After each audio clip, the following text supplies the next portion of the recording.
65% युवा खास तौर पे ये चाहते हैं कि बिहार में 35 साल से जो बदहाली है, इस बदहाली का अंत होना चाहिए और एक नई व्यवस्था। नुमाइंदगी अगर मुसलमानों को नहीं मिलेगी तो इनके ख़िलाफ़ जो कानून बनाए जा रहे हैं, इनके जो मसाइल हैं, उन मसाइल की बात को कौन उठाए। कोई शिक्षा के लिए पलायन कर रहा है, कोई इलाज के लिए दिल्ली के जाकर ठोकर रखना चाहती है। हुकूमत इंसाफ नहीं देना चाहती है, हुकूमत खैरात देती है। कि ये मुल्क किसी एक आदमी का नहीं है, किसी एक कौम का नहीं है।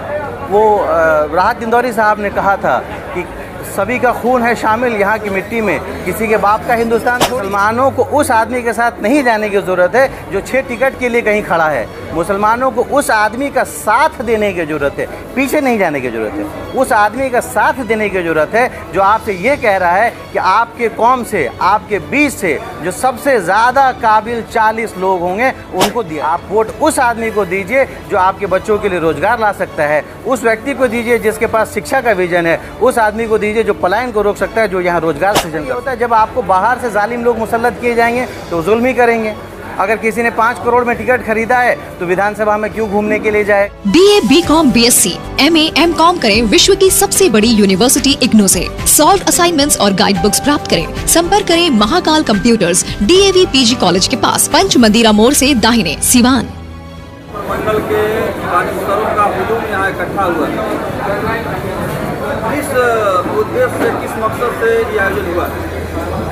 ये आयोजन इसलिए किया गया था कि एक बदलाव की बयार जो चली है, इसमें हर कौम, हर मिल्लत के लोग अपना कंधा लगा रहे हैं। आप देखेंगे तो 65% युवा खास तौर पे ये चाहते हैं कि बिहार में 35 साल से जो बदहाली है, इस बदहाली का अंत होना चाहिए और एक नई व्यवस्था आनी चाहिए। इस नई व्यवस्था में जो मुसलमान दानिश्वर हैं उनका क्या योगदान हो सकता है, इस पर गुफ्तगू करने के लिए मशवरे की महफिल रखी गई। इसका एक पहलू ये भी था कि जो सियासी नुमाइंदगी अगर मुसलमानों को नहीं मिलेगी तो इनके ख़िलाफ़ जो कानून बनाए जा रहे हैं, इनके जो मसाइल हैं, उन मसाइल की बात को कौन उठाएगा। तीसरा एक पहलू ये भी है कि जो लीडरशिप है वो एक लेवल पे कंसंट्रेट ना हो करके, बल्कि MP के लेवल पे, MLA के लेवल पे, वार्ड के लेवल पे, मुखिया के लेवल पे, हर जगह पे हर कौम के लोगों की नुमाइंदगी होनी चाहिए ताकि उनकी बातों को वो लोग उठा सकें और उनके साथ इंसाफ का मामला किया जा सके। इसलिए पूरे सिवान, छपरा, गोपालगंज के जो डॉक्टर्स, इंजीनियर्स, प्रोफेसर्स, वकला हैं, उनकी एक महफिल को बुलाया गया था। मशवरे की महफिल थी, उस पर मशवरा किया गया, समझा गया कि कैसे आगे रास्ते को हमवार किया जा सकता है। सर, एक अहम सवाल होगा, क्योंकि यही सिवान की धरती है कि सबसे ज़्यादा पासपोर्ट मुसलमान भाइयों का, नौजवानों का बनता है। कल कारखाना, सूता मिल, चीनी में कोई फैक्ट्री नहीं है और यहाँ बेरोजगार मुसलमान नौजवान रोजगार के लिए बाल बच्चा परिवार छोड़ करके, माँ बाप को छोड़ करके अरब में जाकर कमा रहे हैं। आपकी पार्टी रोजगार की गारंटी दे रही है, क्या उम्मीद करें नौजवान? रोजगार की गारंटी सिर्फ मुसलमानों के लिए नहीं है। रोजगार का मुद्दा सिर्फ मुसलमानों का मुद्दा नहीं है, ये बिहार में रहने वाले हर उस आदमी का मुद्दा है। और पलायन बेसिकली मुद्दा है। देखिए, पलायन ज़्यादा बड़ा मुद्दा है। कोई शिक्षा के लिए पलायन कर रहा है, कोई इलाज के लिए दिल्ली के जाकर ठोकरें खा रहा है। और आप बात समझिए, मुसलमानों की हालत इस कुछ मामले में बेहतर है कि सऊदी अरब में जाने के बाद उनको जॉब, एक रेस्पेक्टफुल जॉब मिलता है। लेकिन आप देखें कि जो हमारे भाई, हमारे वतन के, हमारे सदर या रियासत के जो भाई हैं, हमारे राज्य के जो भाई हैं, जो महाराष्ट्र जा रहे हैं, जो तमिलनाडु जा रहे हैं, उनके साथ क्या बुरा सलूक हो रहा है। जनसुराज ये व्यवस्था देने के लिए प्रतिबद्ध है, उसके पास विज़न है। हमारे पास ऐसे लोग हैं जिन्होंने एक एक चीज़ का खाका बना रखा है कि कैसे 1 साल के अंदर इस डिस्ट्रेस माइग्रेशन को रोक दिया जाएगा और लोगों को 10 से 15 हज़ार, मैं आपको एग्जांपल के तौर पर बताना चाहता हूँ। बिहार में लोग मछली खाते हैं, लेकिन आपको जान के ताज्जुब होगा कि यहाँ की मछली केरला से आती है, राजस्थान से आ रही है। यहाँ के लोग मखाना खाते हैं, यहाँ की मखाना बाहर भेज करके प्रोसेसिंग हो रहा है। यहाँ मुर्गी पालन का हो सकता है, यहाँ सब्जियाँ उगाई जा सकती है। सरकारी व्यवस्था अगर ऐसी बनाई जाए कि उन सब्जियों को दिल्ली या महाराष्ट्र भेजा जा सके रेफ्रिजरेटेड वैन के थ्रू, तो यहाँ पे सब्जियों की खेती की जा सकती है,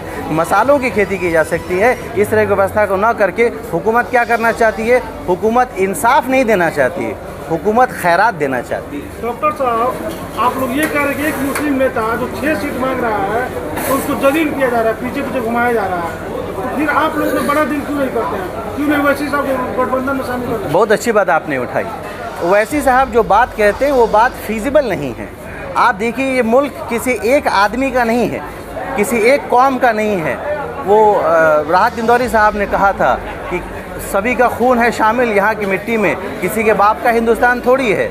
तो आप बात को समझें, वो जो बात कहना चाहते हैं वो कहते हैं कि 20% मुसलमान एक तरफ हो जाएं और वो बीजेपी को हरा देंगे। वो ये कहना चाहते हैं कि 20% मुसलमान एक तरफ हो जाएं और वो व्यवस्था परिवर्तन कर देंगे। हम ये मैं आपको जो बात कहना चाहता हूँ, बात समझिए। उनकी जो पिच है वो पिच सेकुलर नहीं है, वो गांधी की विचारधारा के साथ संलग्न नहीं है। वो उनकी जो विचारधारा अम्बेडकर की विचारधारा के साथ संलग्न नहीं है, उनकी विचारधारा समाजवाद के साथ नहीं है। हम जो बात कहना चाहते हैं वो बात कहना चाहते हैं कि एक एक्स के अपोजिट पे वो वाई खड़ा करना चाहते हैं। हम ये बात कहना चाहते हैं कि हम सबों को मिल करके वैसे लोगों को जो जाति और धर्म से ऊपर उठकर रोजगार की बात करना चाहते हैं, शिक्षा की बात करना चाहते हैं, प्लान को। राजद के लिए तो लागू होती है, जो आप लोग कह रहे हैं कि राजद पीछे घुमा रही है, अगर विचारधारा के साथ उनको नहीं ले रहा है। आप बात को समझिए, इसलिए हम इस बात को कहना चाहते हैं कि मुसलमानों को उस आदमी के साथ नहीं जाने की ज़रूरत है जो 6 टिकट के लिए कहीं खड़ा है। मुसलमानों को उस आदमी का साथ देने की ज़रूरत है,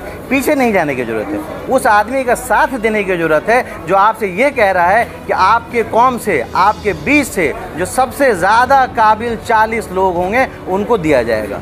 देखिए, बहुत सारी पार्टियों ने ये खेल खेला है, कांग्रेस ने भी ये खेल खेला है कि 70 साल की आज़ादी के बीच में उन्होंने जब दलितों को टिकट दिया तो पिछलग्गुओं को टिकट दिया, ऐसे लोगों को टिकट दिया जो अपनी बात तक नहीं रख सकते। नीतीश कुमार ने यहाँ मांझी जी को मुख्यमंत्री बनाया था। आपको लगता है कि सबसे काबिल आदमी मांझी जी थे? मांझी समाज से किसी एक आदमी को मुख्यमंत्री बनाने से अगर मांझी समाज के विकास हो जाए तब तो क्या ही बात है। हम जो बात कहना चाहते हैं वो बात ये कहना चाहते हैं कि हम यहाँ पे लोगों को शिक्षा देना चाहते हैं। डॉक्टर साहब, जो जनता है बिहार की बड़ी उम्मीद के नज़र से देख रहे जनसुराज की तरफ, और टिकट भी बहुत जल्द बंटने वाला है। ये माना जाए कि जनसुराज जो टिकट बांटेगी वो सही उम्मीदवारों तक पहुँचेगा, जो अभी तक बाकी दल कहते हैं, लेकिन बाद में पैसे का खेल चलता है। आपको इस बात की मैं 100% गारंटी देता हूँ, और आप भी प्रबुद्ध आदमी हैं, आप इस बात को जानते हैं कि अगर पैसा लेके टिकट बांटने का काम होता तो आज की जगह सबसे ज़्यादा भीड़ हमारे यहाँ जनसुराज में हुआ रहता है। एक एक कैंडिडेट पे लगातार चर्चा हो रही है, एक एक कैंडिडेट को जनता के बीच खड़ा किया जा रहा है और जनता से कहा जा रहा है कि आप जनता के बीच वो अपने बात को रखें और जनता उनसे सवाल पूछे। इस सारे प्रोसेसेस के बाद भी हम ये कहते हैं कि IAS IPS का एग्ज़ाम होता है, बहुत रिटर्न होता है, PC होता है, मेंस होता है, इंटरव्यू होता है, उसके बाद भी बेईमान आदमी आता है। अगर जनसुराज पहली पार्टी होने वाली है जो ये कह रही है कि सारे प्रोसेस के बाद भी अगर ऐसा कोई आदमी आता है जिसको समाज ये समझता है कि आदमी सही नहीं, तो जनसुराज के नेता प्रशांत किशोर जी हम सामने से खड़े हो कह रहे हैं हमारे आदमी को वोट मत दीजिए, आप वोट उस आदमी को दीजिए जो आपके बच्चों के लिए रोजगार ला सकता है, उस व्यक्ति को दीजिए जिसके पास शिक्षा का विजन है, उस आदमी को दीजिए जो पलायन को रोक सकता है, जो यहाँ रोजगार सृजन कर सकता है। डॉक्टर साहब, दशकों से अल्पसंख्यक समाज जो है कभी कांग्रेस को कंधा लगाया है, कभी RJD को कंधा लगाया है, कभी JDU को कंधा लगाया है, इस उम्मीद में लगाया है कि हमारी कौम की बात करेगा, हमारे समाज की बात करेगा, हमारी बात करेगा, और वो जो उम्मीद लगाया है वो नाउम्मीद हो गया। ठीक है, क्या गारंटी है कि जनसुराज से आप लोग जुड़े हुए हैं और जनसुराज से आप लोग अपनी बात मनवाने में या फिर आप लोग अपने कौम की चिंता करवाने में आप लोग सक्षम हैं? आपका सवाल बहुत अच्छा है। मसला ये है, जब तक आप मांगने वाले होंगे तब तक आपको वही मिलेगा जो देने वाला आपको देगा। जनसुराज ये बात कह रहा है कि वो लीडर लाके आपको नहीं दे रहा है। जनसुराज मुसलमानों से और बल्कि उस तरीके से इस रियासत में रहने वाले हर भाई बहन से, हर कौम मिल्लत से कह रहा है कि आप अपने बीच के सबसे बेहतरीन आदमी को आगे लेके आइए। मसला ये होता है जब आपको बाहर से जालिम लोग मुसल्लत किए जाएंगे तो जुल्म ही करेंगे। अगर किसी ने 5 करोड़ में टिकट खरीदा है तो विधानसभा में क्यों घूमने के लिए जाएगा? जनसुराज ये व्यवस्था लोगों को दे रहा है। जनसुराज ये काम किसी पार्टी के लिए नहीं कर रहा है, जनसुराज ये काम बिहार की जनता के लिए कर रहा है। हम पावर किसी एक लीडर के हाथ में नहीं दे रहे। मैं आपको बताना चाहता हूं आपके कैमरे पे कि जनसुराज पहली पार्टी होने वाली है जो लोगों को राइट टू रिकॉल देने वाली है। अगर आपने किसी को चुन लिया, जनसुराज का आदमी है, अच्छा काम नहीं हो रहा, तो आपको ये अधिकार होगा कि आप उसे वापस बुला लीजिए। मैं एक एक करके उन्हीं के बात को सुन लेते हैं। जी, कि तो अर्श पे रहेंगे कि तो फर्श पे रहेंगे। सही बात। तो कोई अगर एक दो विधायक मेरा जीतता है तो भी भाग जाएगा। और वैसे में अगर डॉक्टर शाहनवाज पे अगर आपका कौम या फिर आपका समाज, आपके वहाँ के लोग भरोसा जताए कि आपको जिता के विधानसभा भेजने का अगर कार्य करते हैं, तो क्या डॉक्टर शाहनवाज भागने वालों में से रहेंगे या फिर उनके साथ रहने वालों में से? एक तो बात मैं आपको बताता हूँ कि चाहे जो हो जाए, मेरे वालिद मोहतरम अभी 20 दिन पहले यहाँ दुनिया फ़ानी से गुजरे हैं। मेरे वालिद ने एक बार अगर किसी को भाई कहा तो भाई कहा, एक बार किसी का हाथ पकड़ा तो हमेशा पकड़ के रखा। मैं अपने बाप का बेटा हूँ और इस बात से मैं उम्मीद करता हूँ कि अगर 10% भी उनका कैरेक्टर मेरे अंदर रहा तो जिस आदमी का हमने साथ दिया, जिस आदमी को भाई समझा और जिस आदमी को समझा कि आदमी सही बात कह रहा है, तो मरते दम तक उसका साथ देंगे।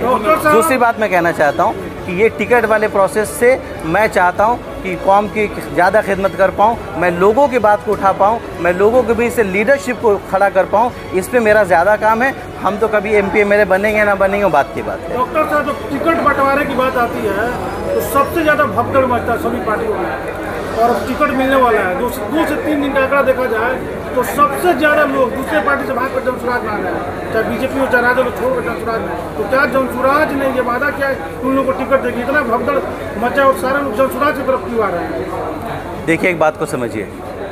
एक तो वो फेंस सीटर्स हैं जो इस इंतज़ार में थे। आपको मैं बताना चाहता हूँ, कई लोग हमें भी अप्रोच करते हैं, हमारा जवाब सिर्फ सीधे उनको ना होता है। जो लोग जनसुराज से साथी हमारे साथ जुड़े हैं, हमारी एक गाड़ी है और हमारी गाड़ी में 4 साथी हमारे ऑलरेडी बैठे हुए हैं, तो हम अपने आदमी को उतार करके दूसरे को बैठा लेंगे। आपको ऐसा लगता है? लोग तो आ रहे हैं। आप मेरी बात समझिए, आप मेरी बात समझिए।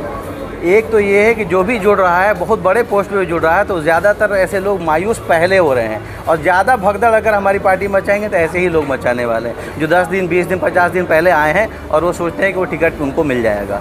टिकट उसी को मिलेगा जो लायक होगा, टिकट उसी को मिलेगा जो हमारा एक इक्वेशन है कि 243 सीटों को समाज के हर वर्ग के लोगों को कैसे हम उसमें रिप्रेजेंटेशन दे पाएँ, ये हमारी फ़िक्र है। हमारी फ़िक्र ये नहीं है कि किसी को SC ST के नाम पे किसी को खड़ा कर दिया, माइनॉरिटी के नाम पे किसी को खड़ा कर दिया, महिला के रूप में किसी को खड़ा कर दिया। मैं आपके चैनल के माध्यम से लोगों को बताना चाहता हूँ कि हर कौम में काबिल लोग हैं और हर काबिल आदमी किसी न किसी कौम से होगा। तो जिस कौम का जो काबिल आदमी होगा, उसका जो कोटा होगा, उसके तहत उसको टिकट दिया सर, जाएगा। अंतिम सवाल, अभी तक मुस्लिम जो वोट है वो जो है मतलब भाजपा को रोकने के लिए ये लोग वोट करते आ रहे हैं। तो मुसलमान इस बार बिहार में विधानसभा चुनाव में भाजपा को रोकने के लिए वोट दें कि बिहार को बदलने के लिए वोट दें? देखिए, सकारात्मक राजनीति होनी चाहिए।